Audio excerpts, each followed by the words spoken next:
Hello to all my dear students, कैसे हैं आप सभी लोग। A very very good morning. PSBI में आपका फिर से स्वागत है। जैसा कि आप सभी लोग जान रहे हैं कि ये हम लोगों के आवर स्कूल का ये सीरीज का एक वीडियो है, ठीक है। आवर स्कूल के सीरीज का एक ये वीडियो है और इसके अंदर हम लोग अपने स्कूल के बारे में बहुत सारी चीजों के रिगार्डिंग अभी तक हम लोग पढ़ चुके हैं, ठीक है।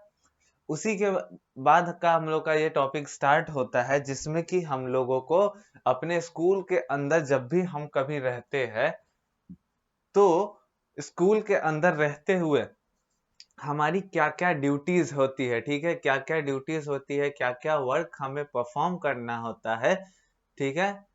वर्क सभी को परफॉर्म करना होता है। ईच एंड एवरी स्टूडेंट आपको ये सारी ड्यूटीज फॉलो करनी चाहिए, तभी आप एक स्कूल के जो रियल पर्पस होता है, जो स्कूल का रियल मतलब होता है कि आपको एजुकेशन के साथ ही साथ डिसिप्लिन प्लस एक रिस्पॉन्सिबल आदमी बनाने के लिए काम कर रहे होते हैं। जो टीचर्स होते हैं उनका आप प्रॉपरली यूज किए हैं, ये उसी चीज को दिखाता है।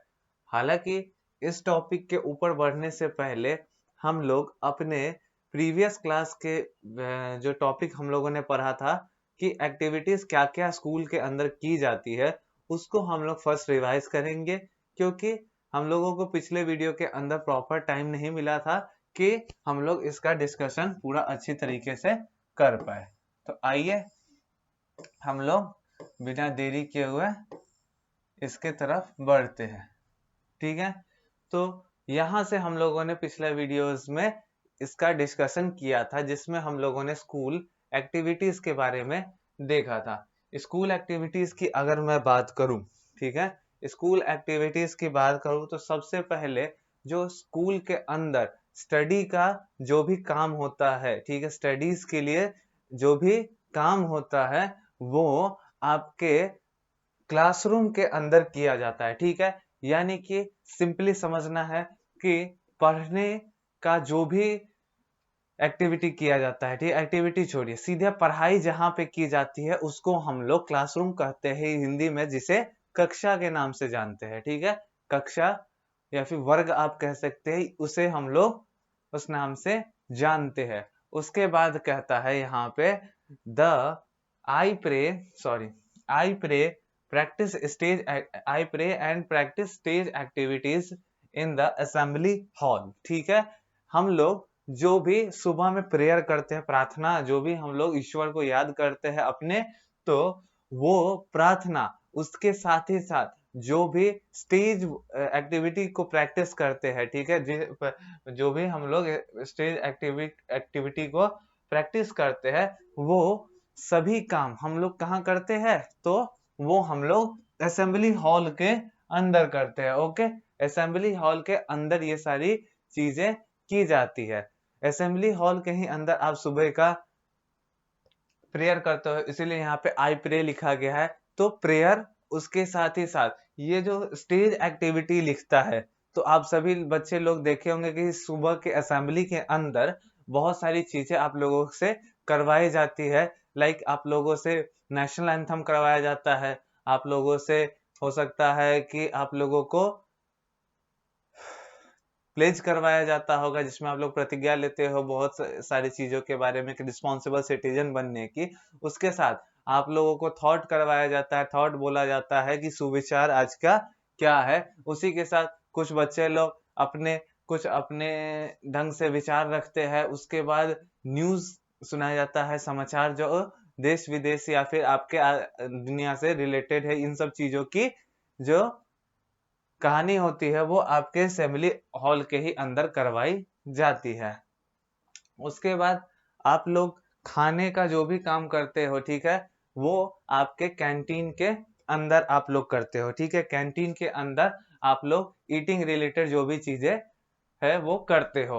अब कैंटीन क्या होता है इसकी अगर मैं बात करूं, तो कैंटीन जो होता है एक ऐसा जगह होता है जहां पे आप लोग ईटिंग रिलेटेड चीजें करते हो, या फिर ये कहे तो आपको स्नैक्स और ड्रिंक्स जहां पे मिलते हैं, the place where you can get snacks और drinks is known as canteen, ठीक है।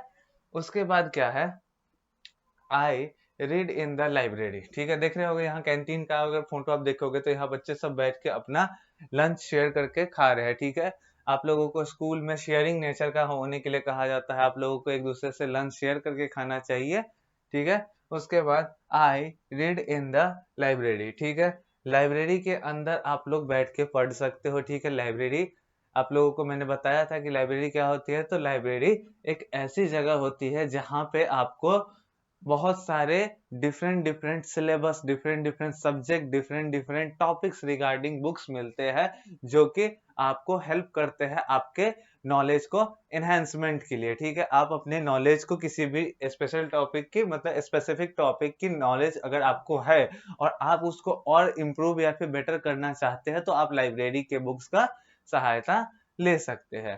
तो और लाइब्रेरी के अंदर लाइब्रेरियन होते हैं जो कि आप लोगों को बुक प्रोवाइड करते हैं। उसी तरीके से आप लोगों को खेलना सभी बच्चों को पसंद है। मैं भी जब बच्चा था तो बहुत खेला करता था। तो जो प्लेइंग की एक्टिविटी होती है, प्लेइंग एक्टिविटी आपकी कहाँ पे की जाती है? तो प्लेग्राउंड के अंदर की जाती है। उसके बाद I draw and colour in the art room. ठीक है, ड्राइंग और कलर यानी कि पेंटिंग, इसके साथ ही साथ आपको डांसिंग और सिंगिंग या जितनी एक्टिविटीज आपको है, जितनी भी आपको आर्ट सिखाई जाती है, कला सिखाई जाती है, वो आपको आर्ट रूम के अंदर परफॉर्म करवाई जाती है। ठीक है, उसके बाद उसके बाद कहता है I come and go to school in the school bus. ठीक है, स्कूल बसेस से बहुत सारे बच्चे आते जाते होंगे। ठीक है, स्कूल बस का काम होता है कि आपको घर से लेने का और स्कूल तक आके पहुंचाने का, और फिर से जब आपका जब स्कूल ओवर हो जाता है तो स्कूल से वापस ले जाके आपके घर तक का छोड़ने का काम होता है स्कूल बसेस का। उसी तरीके से जब भी आप लोग बीमार पड़ते होंगे तो आप लोग स्कूल के अंदर जब भी रहते होंगे तो आपको सिक रूम की के अंदर रेस्ट करने के लिए भेजा होता होगा। ठीक है, और अगर मान लीजिए स्कूल के आवर में आपको किसी भी तरीके की इंजरी हो जाती है तो आपको यहीं पे सिक रूम के ही अंदर आपको फर्स्ट एड देने का काम भी किया जाता है। उसके बाद अगर मैं बात करूं तो सभी स्कूल के अंदर टॉयलेट्स और बाथरूम होते हैं जो कि आपको अपने रिफ्रेशमेंट के दौरान आप लोग उसका यूज कर सकते हो। तो ये सब बातें थी जो हम लोगों ने अपने पिछले क्लास के अंदर डिस्कस की। और उसके बाद अभी हम लोगों के टॉपिक के अंदर हम लोग का ड्यूटीज इन द स्कूल का पार्ट आ रहा है। ठीक है, अगर मैं इसकी बात करूं, ठीक है, तो सिंपली हम लोग कहीं पे भी रहते हैं तो हमारी कुछ न कुछ ड्यूटीज होती है। अगर हम घर पे ही अपने घर पे रहते हैं तो वहां पे भी हमारी कुछ न कुछ ड्यूटीज होती है। ठीक है, जिसको हम लोग भली भांति करते हैं। उसी तरीके से जब हम लोग स्कूल आवर में स्कूल के अंदर होते हैं तो उसके अंदर क्या एक्टिविटीज है उसको हम लोग यहाँ अभी देखेंगे। तो सबसे पहले अगर मैं बात करूं, reach school on time. School के अगर ड्यूटीज के मैं सबसे पहले अगर बात करूं तो सबसे पहले है कि आपको स्कूल समय पर जाना चाहिए। ठीक है, आप स्कूल समय पर जाओ। ठीक है, कभी भी आप किसी भी नियम का जो बना हुआ है स्कूल के द्वारा उसका उल्लंघन करने की कोशिश ना करें। ठीक है, इससे आपकी एक गलत छवि दिखती है। ठीक है, तो इसीलिए ये लिखा गया है कि रीच स्कूल ऑन टाइम, कि जब भी आप अभी स्कूल जा रहे हो तो आपको स्कूल समय पे जाना चाहिए। ठीक है, उसके बाद आपको यहाँ पे एक स्कूल हम लोग के बुक के द्वारा आपसे एक क्वेश्चन किया जाता है, what are the timing of your school. ठीक है, आपके स्कूल का समय क्या है? Right them here. आपके स्कूल का सुबह में मॉर्निंग में टाइमिंग क्या है स्कूल जाने का? वो हो सकता है कि आपका 8:15 तक आपको स्कूल जाना हो। ठीक है, हो सकता है कि 7:30 तक स्कूल जाना हो। तो ये जो भी आपके स्कूल की टाइमिंग है उसको आप इस गिवन बॉक्स के अंदर आप लिखेंगे। तो यहाँ पे आपको ये एक छोटी सी एक्टिविटी दी गई हुई है। उसके बाद कहता है obey your teacher and be polite to them. ठीक है, आपको आपके स्कूल के अंदर जब भी आप हो तो जितने भी टीचर्स हैं वो जो भी आपको चीजें कहें तो आपको उन सारे कहे का पालन करना चाहिए, ठीक है। वो जो भी चीजें कहते हैं उनका आपको बात का मान रखते हुए उन सारे चीजों को करना चाहिए। And be and be polite to them, ठीक है। और हमेशा उनसे आप शालीनता के साथ बात करो, ठीक है। कभी भी उनसे किसी भी रफ लैंग्वेज में बात करने की कोई भी कोशिश आप ना करें, ठीक है। ये आप समझ गए कि कभी भी आपको सबसे पहले तो आपको टीचर से कि जो भी बातें कहते हैं वो सारी बातें आपको मानना है और हमेशा उनके साथ पोलाइट नेचर का बन के रहना है, ठीक है। उसके बाद कहता है हेल्प योर स्कूल मेट्स, ठीक है। हमेशा आपके स्कूल के जो मेट्स है यानी कि जो भी आपके साथ आप ही के स्कूल में है, अगर उन उन वो अगर किसी प्रॉब्लम में है या फिर अगर उनको किसी भी टास्क को करने में किसी भी तरीके की डिफिकल्टी आ रही है, तो आपको उनकी as possible as you can, जितना आप कर सको आपको उतनी उनकी मदद करनी है। ऐसा नहीं है कि आपको उनकी पूरी मदद ही करनी है। अगर नहीं होने वाला है फिर भी आपको जितना बन पाए, जितनी आपसे हो सके, जितना आप कोशिश कर सको उतनी आपको उनकी मदद करनी चाहिए।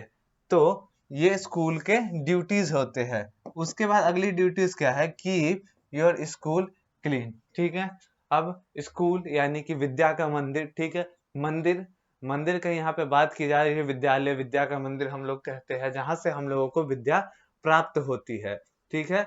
तो इस विद्या घर को हम साफ रखना ये हमारी जिम्मेदारी है। हालांकि इसके लिए स्कूल के अंदर बहुत सारे हेल्पर्स लोग लगे हुए होते हैं, स्वीपर्स लोग का काम होता है, लेकिन आपको भी इस चीज की इंश्योर करना है कि आपसे भी कभी स्कूल की किसी भी प्रॉपर्टी को कोई भी नुकसान ना हो। इवन आप स्कूल को हमेशा साफ सुथरा रखने की हमेशा कोशिश करें, ठीक है। साफ सुथरा रखने की हमेशा कोशिश करें। उसके बाद कहता है do not make a noise in the school corridor, ठीक है। जब भी आप स्कूल के कॉरिडोर में हो तो आपको किसी भी तरीके की शोरगुल नहीं करनी चाहिए, किसी भी तरीके की शोरगुल आपको नहीं करनी चाहिए। इससे स्कूल का जो डिसिप्लिन है या फिर जो कहे कि जो एक साइलेंस या फिर एक गुड एनवायरनमेंट क्रिएट है, आप उसी बीच में आप उसको इंटरप्ट करते हो, डिस्टर्ब करते हो। तो ये सब चीजें आपको थोड़ी सी अवॉइड करके चलनी चाहिए जब भी आप स्कूल के अंदर हो। उसके बाद go from one place to another in a queue, ठीक है। आप कभी जब भी स्कूल के अंदर हो और जब भी आपको एक जगह से दूसरे जगह के जाना हो, ठीक है। हो सकता है कि आपको कैंटीन जाना, हो सकता हो कि आपको किसी आर्ट रूम में, किसी लैब रूम में, किसी डांसिंग सिंगिंग, हो सकता है कि आप प्लेग्राउंड में ही जा रहे हो, कहीं पे भी जा रहे हो, या फिर आपका स्कूल ओवर हो रहा है तब भी आप, हो सकता है कि आप बसेस के लाइन में जा रहे हो, ठीक है। तो आप जब भी जा रहे हो तो आपको हमेशा अपने क्यू में जाना चाहिए, ठीक है। क्यू में इन द सेंस आपने पंक्तिबद्ध तरीके से किसी भी बच्चे को धक्का ना देते हुए, ये सारी चीजों का ध्यान रखते हुए आपको हमेशा अपने लाइन के अंदर जाना चाहिए, ठीक है। इससे क्या होता है कि कोई भी बच्चे को, अगर हो सकता है कि आपके पुश करने से किसी को भी हो सकता है इंजरीज आ जाए, तो उसका खतरा कम जाता है, उसका खतरा कम जाता है। और अलग अलग चीजें, जो भी एक्सीडेंट जो कि अनप्रिडिक्टेड है, उससे आप बच जाते हो। तो आपका इस चैप्टर का जो रीडिंग पोर्शन था वो यहीं पे खत्म हो जाता है। हम लोग इस चैप्टर के टोटल रीडिंग पोर्शन को हम लोगों ने कंप्लीट कर लिया है। इसके बाद आज का इस वीडियो यही इस रीडिंग पोर्शन के साथ खत्म हो जाता है। आई होप कि आपको जितनी भी चीजें मैंने आज बताई है, रिवाइज करवाई है, वो अच्छे तरीके से समझ में आ गई होंगे। अगर आपको इन चीजों में समझने में किसी भी तरीके की कोई भी समस्या है तो आप प्लीज इस वीडियो को स्किप ना करें, इस वीडियो को आप दोबारा देखें ताकि आपको पूरा चैप्टर अच्छे से समझ में आ जाए, ताकि आप इसके एक्सरसाइजेज और एक्टिविटी को अच्छे तरीके से सॉल्व कर लो, ठीक है। रीडिंग पोर्शन कंप्लीट हो चुका है। हम लोग नेक्स्ट वीडियो से इसके आपके एक्सरसाइजेस और एक्टिविटी के पार्ट को हम लोग डिस्कस करेंगे। तब तक के लिए good by two all of you.